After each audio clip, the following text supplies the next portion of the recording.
जय श्री राम। प्रिय भक्तों, आज हम आपको एक ऐसा मंत्र बताएंगे। अगर आपने उस मंत्र का निरंतर जप किया, ध्यान स्मरण किया, तो आपका दुनिया में कोई कुछ भी नहीं बिगाड़ सकता। यहाँ तक कि ब्रह्मास्त्र भी आपका बाल बाका नहीं कर सकता। जैसा कि आप सब जानते हैं कि समस्त सद्ग्रंथों में नाम के अजरस स्मरण की महिमा बताई गई है। निरंतर स्मरण ही सच्चा स्मरण है, जिसमें बिल्कुल भी व्यवधान नहीं पड़ता, जो दिन रात काम करते हुए भी श्वास श्वास में अखंड रूप से चलता रहता है। जिसके लिए गुरु नानक देव जी कहते हैं, उठत बैठत सोवत जागत नाम, नानक सद भय तिनके सब काम। और गुरु तेग बहादुर कहते हैं, भय नासन दुर्मति हरन, कली में हरि को नाम, निस दिन जो नानक भजे सफल होई तिह काम। अर्थात समस्त भय के विनाशार्थ व दुर्बुद्धि को दूर करने के लिए तथा समग्र कार्यों की सफलता के लिए निस दिन हमें उठते बैठते सोते जागते सत्य नाम का सुमरण करना चाहिए।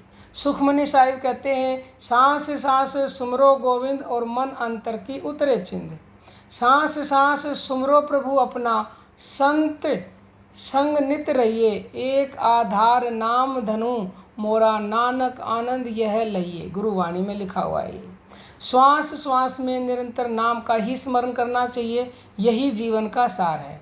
श्वास श्वास में निरंतर नाम स्मरण करने से मन की समस्त चिंताओं का निवारण होता है, और जो जीवन में प्रभु के नाम को जीवन का आधार बना लेता है, उसे ही सच्चा सुख मिलता है। जिह्वा से जो भी नाम लिए जाते हैं वह सभी बनावटी हैं। सत्य नाम तो अनादि और पुरातन है, परावाणी द्वारा लिया जाता है, प्राण द्वारा उसका अजपा जप होता है। गुरु नानक देव जी सोहंग नाम का जप करने को कहते हैं, जिसमें त्रिभुवन समाया हुआ है। संत शिरोमणि तुलसीदास वैराग्य संदीपनी में कहते हैं कि जो भगवान का अति अनन्य भक्त है, वह दिन रात प्रति श्वास में प्रभु नाम का स्मरण करता है, उसके समान भगवान का कोई अनन्य भक्त नहीं। यह बात हमने अच्छी तरह विचार कर देखी है। अति अनन्य जो हरि को दासा, रटे नाम निस दिन प्रति श्वासा, तुलसी ते ही समान नहीं कोई, हम नी के देखा सब कोई। आज माया की चकाचौंध में दुनिया के लोगों ने सबसे महत्वपूर्ण परमात्मा के नाम को भुला दिया है। नाम के बिना सुख शांति के समस्त प्रयत्न निसफल हैं। राम नाम को अंक है, सब साधन है सून, अंक गए कछु हाथ नहीं, अंक रहे 10 गुण। तुलसीदास जी ने दोहावली में ये कहा है। यानी कि राम नाम एक अंक के समान है और अन्य सभी बाह्य साधन शून्य समान हैं। नाम स्मरण के बिना किए गए समस्त साधन निष्फल हैं, और नाम स्मरण के साथ किए गए साधन 10 गुना फल प्रदान करने वाले हैं। अर्थात नाम के बिना समस्त कर्म निष्फल हैं। कहने का अभिप्राय है कि भगवान जो नाम है, भगवान का जो सत्य नाम है, वो अपने आप में ही मंत्र नहीं, महामंत्र हैं। अगर आप उस महामंत्र का निरंतर जप करते हैं तो दुनिया में आपका कोई कुछ नहीं बिगाड़ सकता, ब्रह्मास्त्र भी आपको छू नहीं सकता।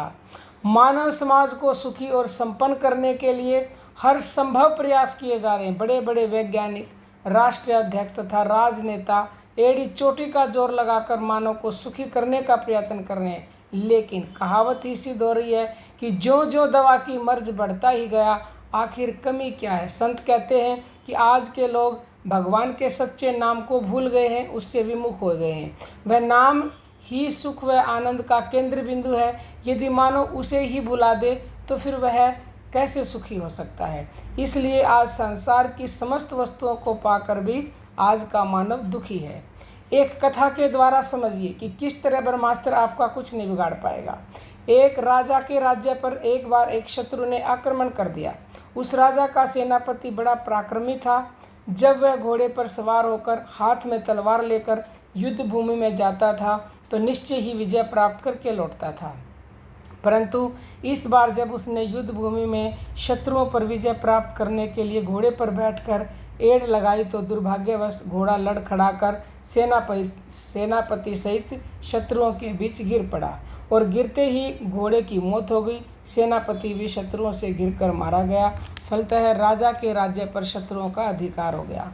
कथाकार कहता है कि आखिर राजा के राज्य पर शत्रुओं की विजय और अधिकार का कारण क्या था।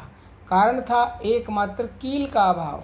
घोड़े के पांव के नाल की एक कील निकल गई थी। सेनापति को लेकर जो ही घोड़ा दौड़ना चाहता था वह लड़खड़ाकर शत्रु के बीच गिर पड़ा और शत्रुओं से गिरकर सेनापति भी मारा गया। इस तरह एक कील मात्र के अभाव के कारण ही राजा शत्रुओं द्वारा विजित हुआ।